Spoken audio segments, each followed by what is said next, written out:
Okay, guys. As always, appreciate you coming out. And again, we appreciate all that you do for us in our football program. Clearly a great opportunity. I'm excited.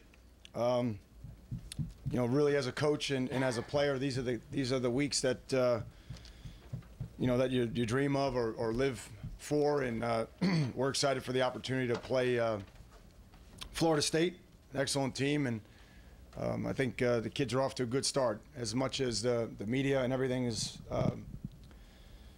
really kind of concentrating on this game, I think our kids have been doing a good job so far, just concentrating on the process and trying to improve each day, and that's important. And as I said to the team the other day, we borrowed the process for a week last week, and now we got to go try to own it. And it's a great week and a great test. To see if we can do that, given the notoriety and everything that accompanies this game. So with that, I'll keep it short and answer any questions that you might have. Al, when you speak of process, is the goal ultimately that every week become Florida State week in terms of how the kids prepare, that every game counts as much as the outside would think that this one counts? Yeah, I think that's probably fair. And again, I'm trying to go the other way this week. I'm trying to now everybody's kind of flocking and talking about this game, and I'm trying to just keep them back on the process. So it can swing one way or the other.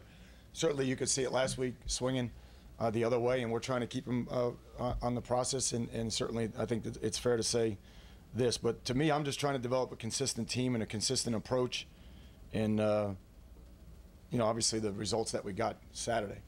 Also, I know it doesn't affect you here. The New York Times just posted a story saying that Coach Paterno will leave possibly as early as this week, definitely by season's end. I know you probably don't know much of the specifics, but yeah, hearing that. Well, I mean, that's heartbreaking if I heard that, and obviously I would want to refrain until I know definitively or have talked to anybody in that camp. Obviously that would be heartbreaking if it ended like this after all he's done for college football. So, but it's just too hard for me to comment on something I don't know much about. Hey, I'm sure you watched last year's game from a coach's football technical standpoint. Yeah. Do you have any feel for what the heck happened? Again, I don't think that's fair to work on, to comment on somebody else's work.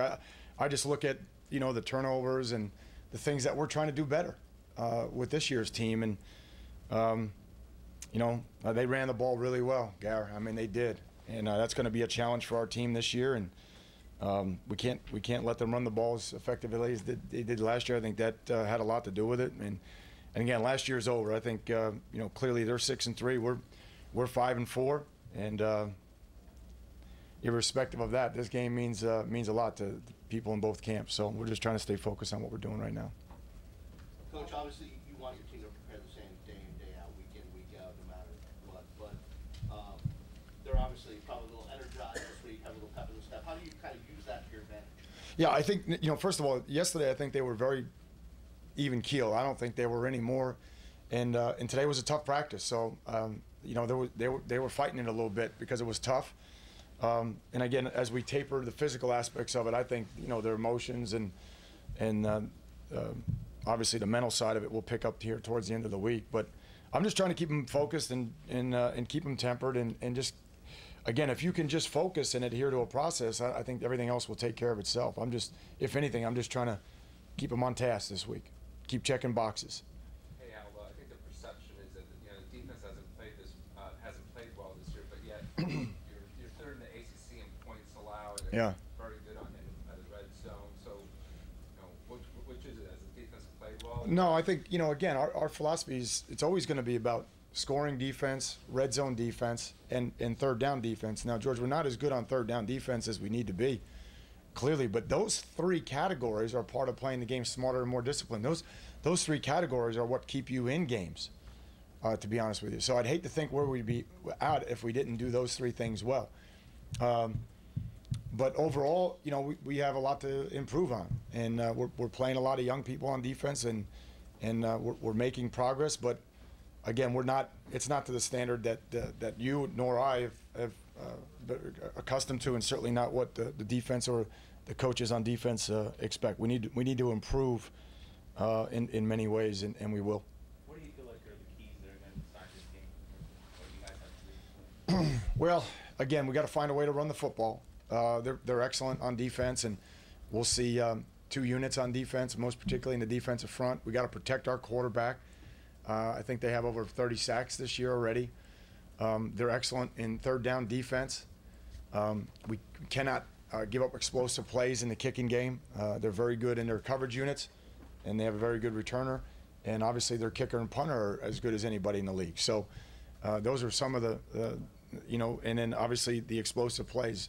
When we've given up explosive plays on the defensive side, like Virginia Tech or Virginia, it's made it hard for us to come back. So we have to find a way to stop the run and not give up explosive plays on the defense. So those are just some of the keys. I mean, there's others, but again, we're trying to just focus on those aspects of the game right now. Al, you're saying you're talking about their kicker, and several of these games have come down to kicks in the rivalry. Yeah. I'm sure you were aware of that, I guess. But Jake, could you talk about what kind of job he's done this year, and if he was Yeah. on the line? Has Jake missed 2 or 3? I think Jake has missed 2, right? Was blocked, I think. Yeah, but 1 was blocked. So Yeah. I think Jake has done a great job, and I think the other thing about Jake, he doesn't get enough credit for his placements on the kickoffs. His placements have allowed us to cover kicks really well. So we have the ultimate confidence in him.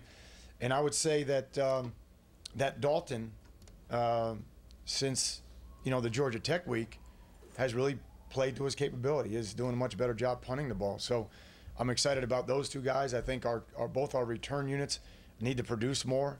And I think Travis would be the first one. We're trying to get him to take the lead on those 2 units because we need to be better. These are excellent coverage units that we're facing Saturday, and we need to return the ball better than we have been on punt return and kickoff return.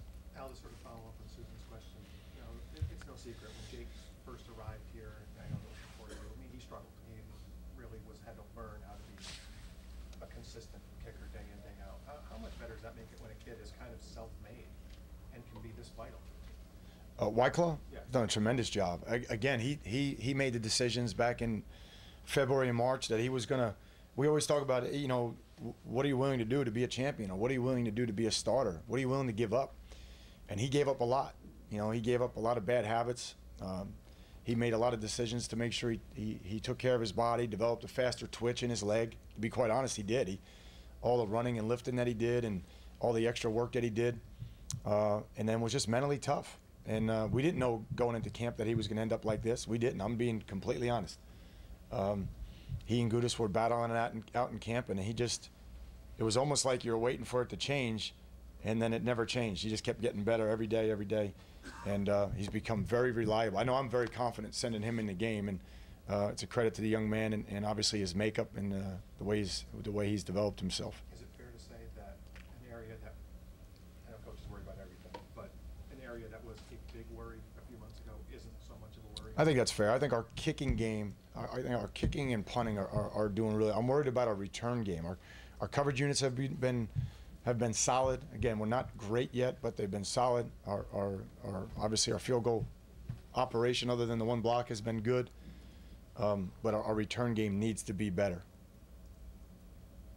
FSU only allows just over 2 yards a carry. Yes. Is this the ultimate test for Lamar and the big guys up front? Yeah, I think so. I mean, I said it earlier in the week. I think this is the best defense we've seen, and not just because of their scheme, but because of their personnel, and because of the number of players that they play. So, a lot of experience on the defensive side, and clearly, it's going to be a challenge. We can't dance and be left in 2nd and 12. So that's going to be critical because those 3rd and longs in Tallahassee are disaster downs. They're disaster downs waiting to happen, and so we can't beat ourselves with penalties, and we got to make sure that we find some surfaces to run the ball, and then if it doesn't look good, don't dance and lose 4 or 5. Leave us in a 2nd and 9 or 2nd and 8, and then we can operate from there. So the guys know that, and we did a good job last week. This will be a greater challenge. Al, when it comes to recruiting in a big league game like this, kids commit so much earlier nowadays. What kind of effect do you think this game will have on recruiting? I don't think there's any question it has an effect, but as I said yesterday morning, I believe I don't think it's do or die. I mean, they have a kind of a blueprint for how they recruit, and certainly we do. I'm looking for kids that match what we're doing. I think our whole staff understands that now. We're recruiting to those values and those height, weight, and speed standards, and obviously for our system. And so they're recruiting differently, than we are. Again, we're proud of the product that we have. We don't really talk about anybody else's product. We talk about the product that we have and what we can afford young people. But again, I think Jimbo himself said that there's a lot of kids that whichever team loses will say, well, I know I can help them. So you see it happen in both ways. And right now, because we're in year one, and because of the transition, and because we have so many scholarships to offer this year, I think it's already predetermined for the University of Miami that if you want to come in and have an opportunity to play early and impact the program and be part of the group that brought us back to national prominence, this is a great year to do it.